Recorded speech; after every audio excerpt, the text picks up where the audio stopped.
turut berduka cita untuk korban-korban penyerangan gajah. Semua berduka lagi teman-teman. Kemarin habis selesai dengan cerita teror harimaunya, sekarang diteror dengan amukan gajah. Banyak banget ya, sangat sedih lah ya, menelan korban jiwa ya gitu. Untuk peristiwa ini ya sangat sayangkan besar sekali bisa terjadi teman-teman. Tapi menurutku semua peristiwa ini terjadi itu salah siapa sih? Mari kita bedah. Gajah yang masuk kebun bapak-bapak.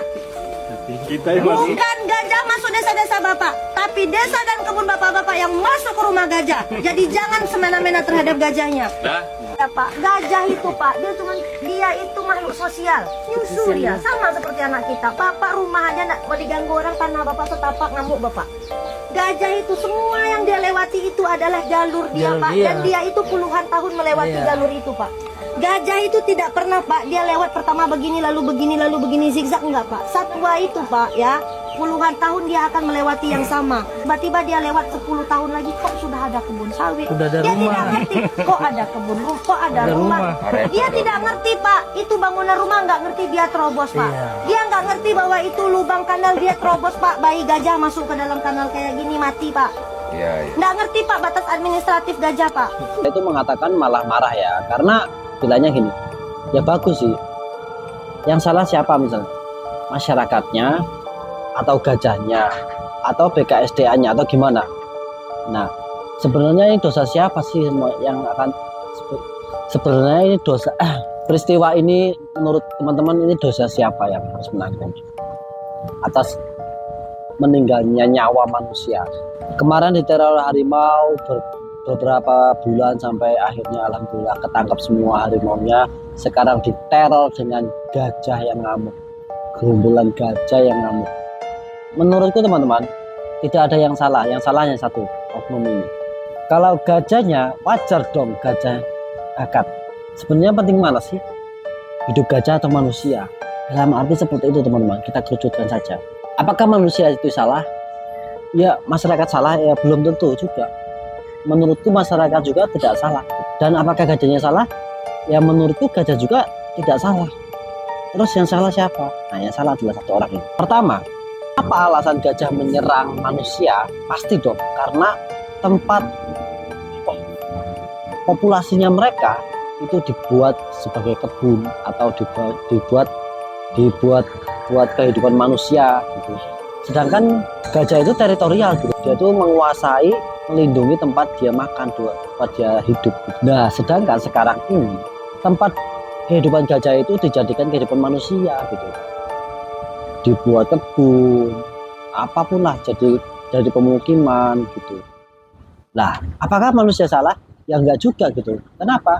Karena manusia juga ingin melangsungkan kehidupan gitu loh, ingin mencari kehidupan, penghidupan, ingin mencari nafkah, mencari makan. Jadi kita gajah dan manusia itu sama-sama mencari makan. Lalu siapa yang salah? Nah, yang salah adalah pemerintahan.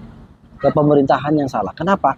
Karena tidak bisa membuat masyarakat itu di desa itu layak hidup atau hidup makmur gitu.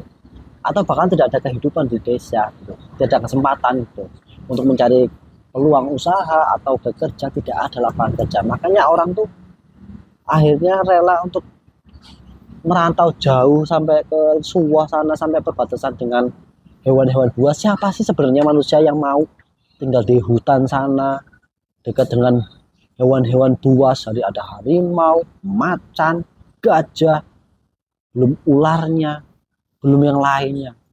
Nggak ada yang mau aslinya. Kalau di desa makmur, di desa tercukupi, ngapain kita ke sana-sana kan gitu. Artinya apa? Pemerintahnya sendiri sebenarnya yang salah. Gajahnya nggak salah, dia melindungi tempatnya. Manusianya juga nggak salah, dia mencari penghidupan di sana. Nah yang salah adalah pemerintahnya, telah gagal mensejahterakan masyarakat, gagal menciptakan lapangan pekerjaan. Itu faktanya, itu fakta. Apalagi di Lampung, aduh, di Lampung ya Allah. Kepala desanya saja berani korupsi, apalagi atasannya, ya nggak tahu. Jadi tolonglah, dosa-dosa para koruptor ini salah satunya ya ini, orang-orang yang ada di pemerintahan yang tidak menjalankan tugasnya sebagaimana mestinya. Bayangin saja, kok ya negara menyiapkan usaha gitu.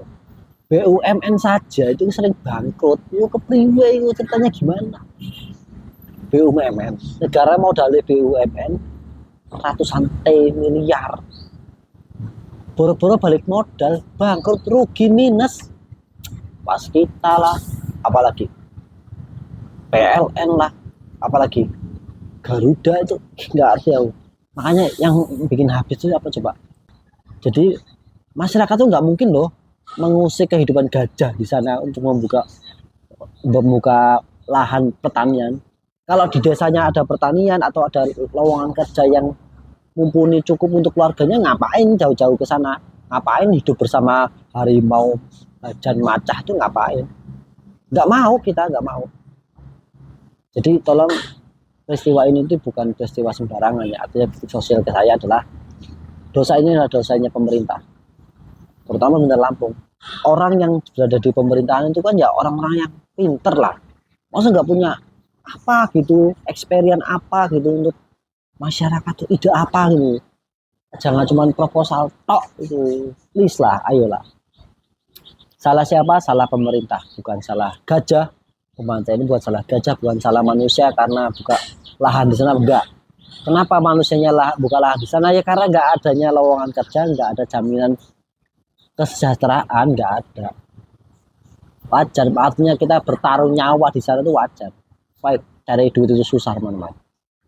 Makanya di balai-balai ini sampai buka kebun di perbatasan, bahkan saya masuk perbatasan karena apa ya, karena duit, karena ya buat makan gitu loh. Oke, untuk pemerintah lah, mohon lah ya, ini 2025 beritanya walaupun sangat sedih, tapi ya mohon lah untuk kreatif gitu loh. Masa sampai terjadi lagi ini kan sedih. Kemarin sudah macan, harimau menelan manusia, sekarang gajah menyerang pemukiman manusia juga. Ya sebenarnya nggak salah harimau, nggak salah juga gajah, ya karena salahnya pemerintahnya tidak memberikan lowongan kerja atau tidak menjamin masyarakatnya sejahtera gitu. Kenapa nggak bisa? Ya karena korupsi saja dilindungi. Korupsi 300 T itu, wah, penjara 6 tahun itu, wah, nyambung.